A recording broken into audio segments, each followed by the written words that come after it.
Assalamualaikum warahmatullahi wabarakatuh.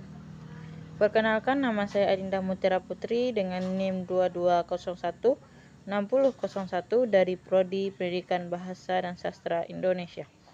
Baiklah, pada kesempatan kali ini saya akan mempresentasikan materi terakhir keterampilan berbicara, yaitu tentang keterampilan berbicara dalam bentuk membaca berita. Berikut 4 poin penting yang akan dibahas pada kali ini.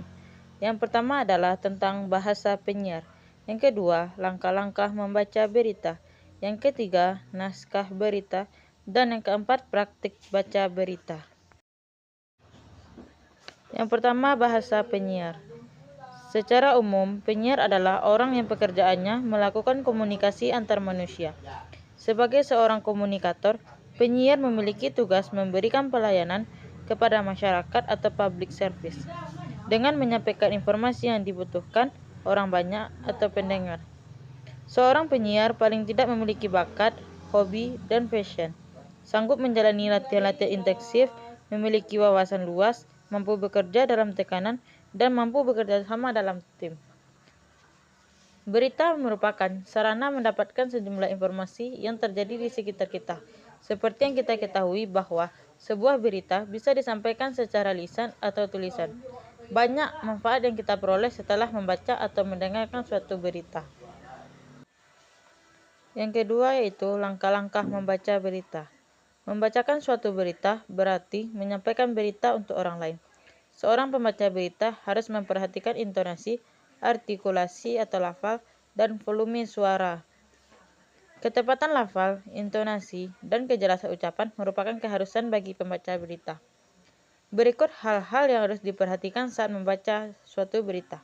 Yang pertama adalah membaca dengan menggunakan lafal ucapan yang tepat dan jelas.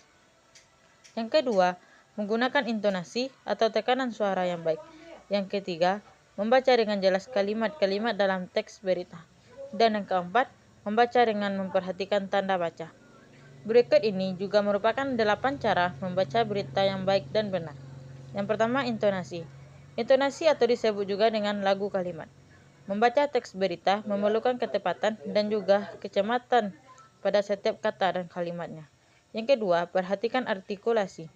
Artikulasi itu adalah kejelasan dalam pelafalan atau pengungkapan kata-kata yang akan kita ucapkan. Karena kata-kata yang tidak jelas artikulasinya akan terkesan seperti kita sedang bicara atau sambil berkumur-kumur. Yang ketiga, volume suara. Volume merupakan tingkat kekuatan dan kenyaringan suara saat mengucapkan kata. Volume suara juga harus diperhatikan. Keras lemahnya suara serta kenyaringan suara diukur oleh pembaca berita. Yang keempat adalah irama dalam membaca berita. Irama merupakan kecepatan dalam membaca berita. Dalam membaca berita harus menggunakan irama yang baik agar tidak terkesan buru-buru, formal, dan nyaman untuk didengarkan. Yang kelima, sikap tubuh yang tegap. Hal lain yang juga penting dan harus diperhatikan adalah sikap tubuh saat kita membawakan atau membacakan suatu berita. Teknik membaca berita dengan baik bisa dilakukan dengan menjaga postur tubuh agar tetap tegap sehingga kita terlihat profesional. Yang keenam, tatapan mata. Tatapan mata yang netral dan fokus juga diperlukan agar kita terlihat percaya diri. Memutar mata, melirik, atau gerakan mata lain seperti kebingungan selama membaca berita bisa menunjukkan unsur ketidakpercayaan diri. Yang ketujuh, sesuai konteks. Sesuaikan gaya pembacaan berita dengan konteks atau tema yang akan dibacakan. Apabila berita tersebut merupakan berita formal, berarti kita juga menggunakan gaya formal. Namun, jika acara tersebut santai, kita juga jangan terlalu kaku dalam membawakan berita tersebut. Dan yang terakhir itu, tetap tenang saat ada kesalahan teknis. Kesalahan teknis bisa saja terjadi pada saat melakukan pembacaan berita. Menjaga sikap tetap tenang dan mampu mengalihkan perhatian dengan tetap stabil merupakan kemampuan yang juga tidak kalah pentingnya. Pembahasan yang ketiga yaitu tentang naskah berita. Teks berita harus memenuhi 6 unsur-unsur yang mencakup 5W1H. Dalam bahasa Indonesia, unsur tersebut biasa disebut adik simbah, yakni singkatan dari apa, di mana, kapan, siapa, mengapa, dan bagaimana. Informasi yang disajikan dalam teks berita harus berupa fakta, yakni berdasarkan pada kejadian atau peristiwa yang benar-benar terjadi pada saat itu. Materi yang terakhir yaitu praktik baca berita. Umumnya, teks pembawa berita menggunakan bahasa sehari-hari dan tidak terlalu panjang. Teks pembawa berita juga tidak boleh mengulangi informasi dan hati-hati dalam mencantumkan jumlah korban saat membacakan berita tragedi atau peristiwa yang menelan korban jiwa.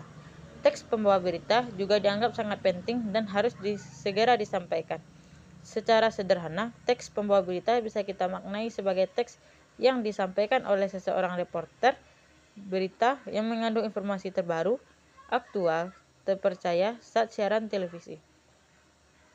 Teks pembawa berita dan reporter dapat ditemui pada siaran-siaran berita di televisi. Contoh teks pembawa berita dan reporter merupakan suatu di antara aspek penting yang dipersiapkan supaya penyampaian informasi dapat tersalurkan dengan benar kepada penonton.